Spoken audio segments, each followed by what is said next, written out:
Today we're taking a look at estimating a population mean where sigma is not known, and this is in part 1 of the textbook section 7-3. So what we're planning to do in this section, we want to develop a way to estimate the population mean, mu, from the sample mean. The method used depends on whether or not we know the population standard deviation.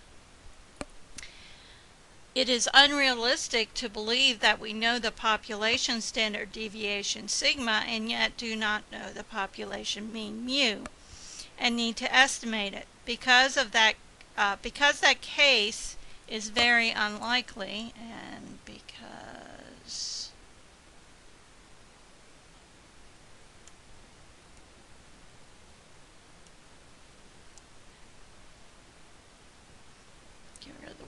because that case is very unlikely to occur in the real world, we will only look at the case where sigma is not known and we are trying to estimate mu. So we're only looking at the case where sigma is not known and we're trying to estimate mu. And that is part 1 of section 7-3. So you don't need to worry about part 2. So we're not doing the case, use the normal z distribution if sigma is known and the original population has a normal distribution, or sigma is known and n is greater than 30. Our calculator will do that as well. We're just skipping over that because we simply do not have the time to do every single thing that the book has at this point. Okay, so we're doing the case where we're going to use what is called the student t distribution, where sigma is not known. Emphasize, sigma is not known. That's the population standard deviation is unknown, and the population is normally distributed, or when sigma is not known and, whoops, supposed to be highlighting there, n is greater than 30. Alright, so in working with the student t distribution, instead of working with a z-score, we're working with a t-score. So if the distribution of a population is essentially normal, which means it's approximately bell-shaped, then the distribution of t's that are found by taking x bar minus mu divided by s over the square root of n.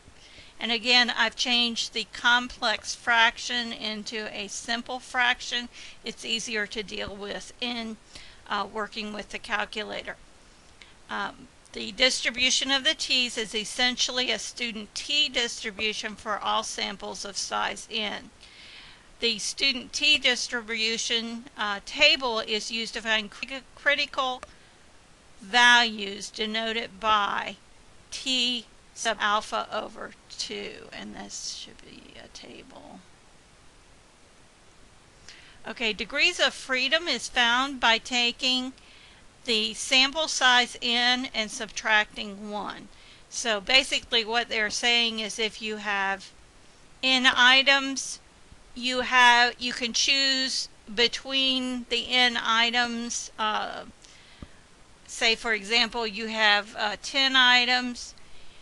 You can choose any of the 10 the first time, then you've removed one, and you have 9 to choose from, and then you've removed another, and then you have 8 to choose from, 7 to choose from, 6, 5, 4, 3, 2, and only when you get to the very last item you have no choice. I mean, you have to take the very last item. So that's where the n minus 1. So in this case you would have 9 times where you could make a choice. The 10th time you're forced into taking the very last item. So degrees of freedom is given as n minus 1. Okay, the student t table, and see if I can pull it up quickly on our book. Is located on the card that comes in your book. It's the table A3, which is on the card next to the pie. Over here.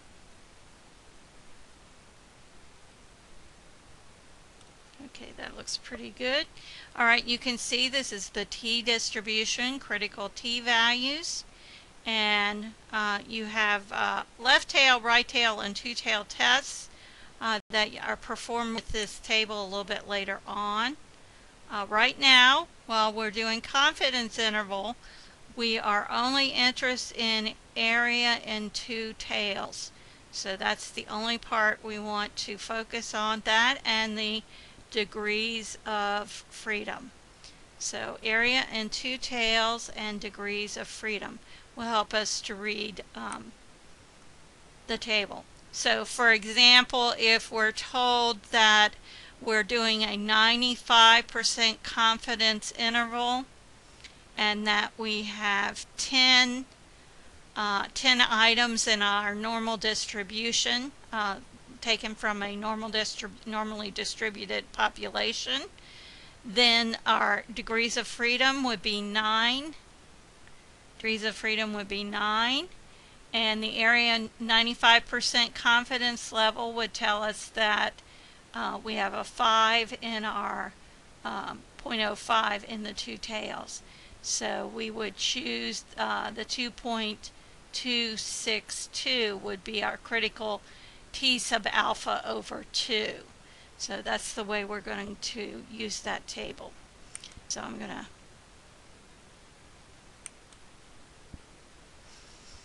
go back to where we're talking about the notes. May have to adjust my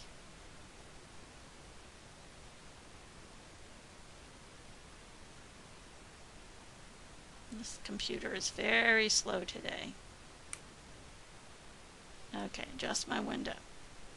Alright, so I showed you the table. And so in the table we will look up the value of alpha, which is the area in two tails, and the degrees of freedom. That's what we need to use the table.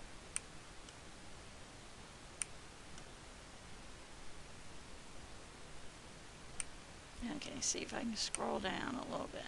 Alright, the formula for the margin of error, when we're talking about estimating the mean when sigma, the population standard deviation, is not known, is E equals T sub alpha over 2, and the T sub alpha over 2 is what's coming from the table, times the sample standard deviation divided by the square root of the sample size.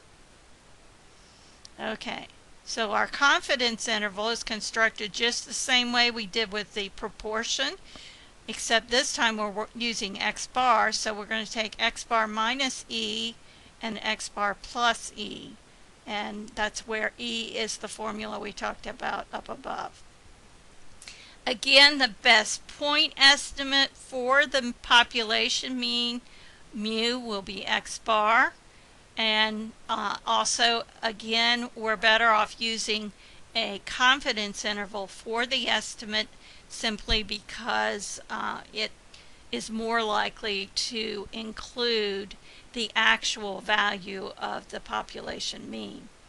Now, point estimate and E from the confidence interval, finding the value of x bar and the value of E, just like what we did with P.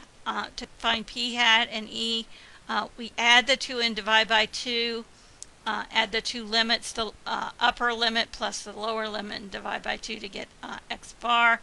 We subtract the upper limit minus the lower limit and divide it by 2 to find the value of e. Okay, so that's more or less what we did in the last section. So I have one example for us to work during the lecture. In a test of the Atkins weight loss program, 40 individuals participated in a randomized trial with overweight adults. After 12 months, the mean weight loss was found to be 2.1 pounds. I wish it were 2.1 pounds, with a standard deviation of 4.8. So S is 4.8. and our sample size is 40. So because n is greater than 30, we don't have to worry about whether the original population was normal or not. And the best point estimate in part A will be x bar equal to 2.1. Now we want to construct a 99% confidence interval. Okay, so that means alpha is 0.01 in 2 tails, and our degrees of freedom will be 40 minus 1, which is 39. So we need to find t sub alpha over 2 from our table. So let me go to the table. Okay.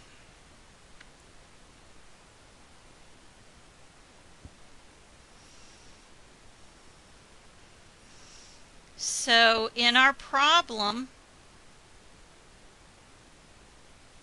we want the 99% confidence level. So that means alpha is 0.01, and we want to use degrees of freedom 39.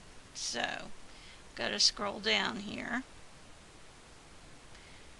0.01 in 2 tails is found in the very first column. So I'm just going to scroll down to 39. Okay, and we have 2.708.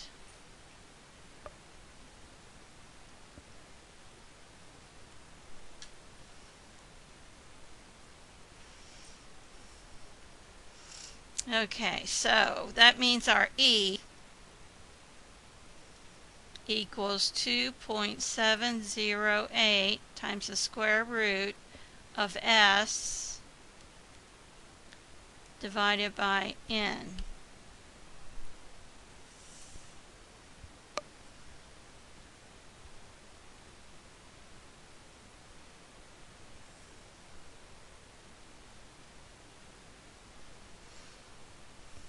And let's see, whoops, my square root should not go around the whole thing. It should be around just the 40. Okay. Alright, so my value of E, 2.078 times 4.8 divided by square root of 40, and close that off. I'm getting 1.577, so I'm getting 1.58. Not sure what's happening here, that my square root is moving down.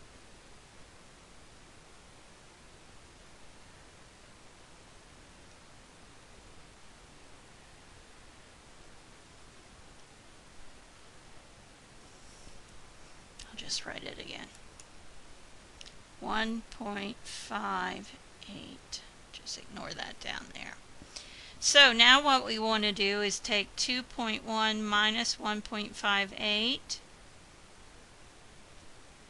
and 2.1 plus 1.58. So 2.1 minus 1.58 gives us 0.52.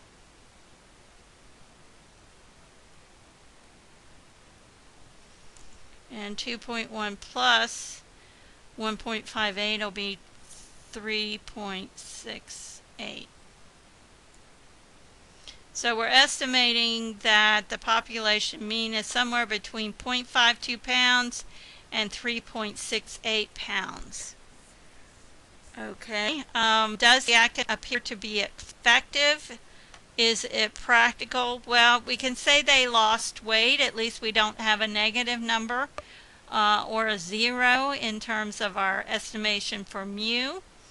But it's not practical to spend 12 months and only lose on average between 1/2 pound and a little over 3.5 pounds. So I don't think it would be very practical, although it appears to be slightly effective.